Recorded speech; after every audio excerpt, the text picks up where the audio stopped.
Hello hello guys, नमस्ते। म विष्णुबीको हजुरहरूको माझमा म चाहिँ एउटा यो हाम्रो चाहिँ बोर्डरनिरको यो भिडियो हेर्नु छ। साला बङ्गलादेशी घुसपेटियाहरू नेपालमा चाहिँ पुरै घुस्नको लागि तयारी भइसकेका छन्। गाइस, तपाईँहरू चाहिँ सचेत रहनु होला। बोर्डरतिरका मान्छेहरू सबै नेपाली मिलेर चाहिँ यिनीहरूलाई खेताउनु पर्ने हुन्छ, किनकि होइन भने साले यिनीहरूले चाहिँ नेपाललाई पनि बङ्गलादेश जस्तै रणभूमि बनाउँछ चुतियाहरू साला। तपाईँहरू हेर्नुहोस् गाइस, यिनीहरू साला पुरा दर्जनौँ लाखौँ मान्छेहरू चाहिँ नेपालतिर बस्दै गरेको अवस्था छ। सुशीला कार्की प्रधानमन्त्रीज्यूलाई चाहिँ म के भन्न चाहन्छु, तपाईँले चाहिँ प्रत्येक नाकाहरूमा चाहिँ कडा गर्नु पर्यो भनेर चाहिँ प्रशासनलाई चाहिँ चेतावनी दिनु पर्यो। होइन भने यिनीहरू कहाँबाट घुसेर चाहिँ नेपालमा भेटिएरै छाड्छन्। त्यही भएर मेरो भनाइ के छ भन्नुहुन्छ भने, यो चाहिँ साला मुस्लिमहरू चुतियाहरू जहाँ गए पनि यिनीहरूको हरकत अलग हुन्छ। त्यो बङ्गलादेशमा चाहिँ एउटा हिन्दूलाई चाहिँ त्यो झुन्ड्याएर बिचरालाई मारे, फेरि हाम्रो नेपालमा पनि त्यहाँ गयो भनेपछि यिनीहरूले एक न एक नराम्रो काम गरिरहन्छन्। बलात्कार, हिंसा, हत्या, लुटपाट यिनीहरूको चाहिँ काम भनेकै यही हो गाई।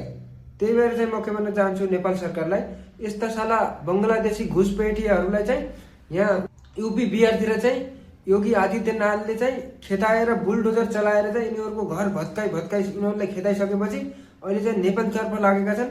यिनीहरूलाई चाहिँ नेपालमा पनि जान दिनु हुँदैन। अहिले चाहिँ नेपाललाई बचाउने ठाउँमा चाहिँ अहिले चाहिँ हामी सब पार्टीतिर लागिरहेछौँ। पार्टीतिर भन्दा पनि हामीले चाहिँ मेन फोकस गर्नुपर्ने चाहिँ के छ भन्नुहुन्छ भने, सब जनता मिलेर चाहिँ सब नेपाली जनता मिलेर चाहिँ पहिला देशलाई जगाउँ।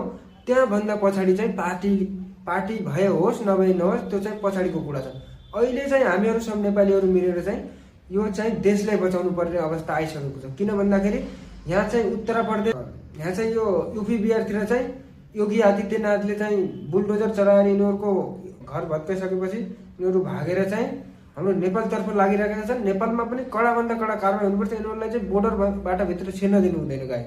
किन भन्दाखेरि नेपालमा गइसक्यो भने यिनीहरूको हरकतै अलग हुन्छ।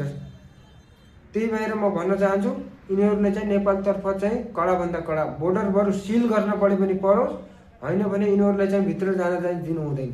साला एक नम्बरका हरामखोर हुन्छन्। मुसलमान भनेका साला एक नम्बरका सुती हुन् साला, कि माका भोसडा साला।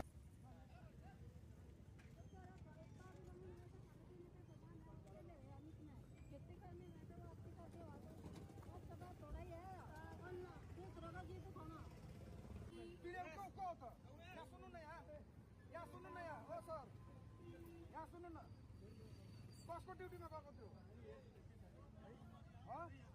मेरो कुरा म गरिरहेको छु। आगे से चेहरा हो पागल बा। अरे पैसा मोबाइल के सुन लिया बाहर से देखना। ए नेपालबाट यिनीहरूलाई भारततर्फ लगिरहेको। चल्छ नि।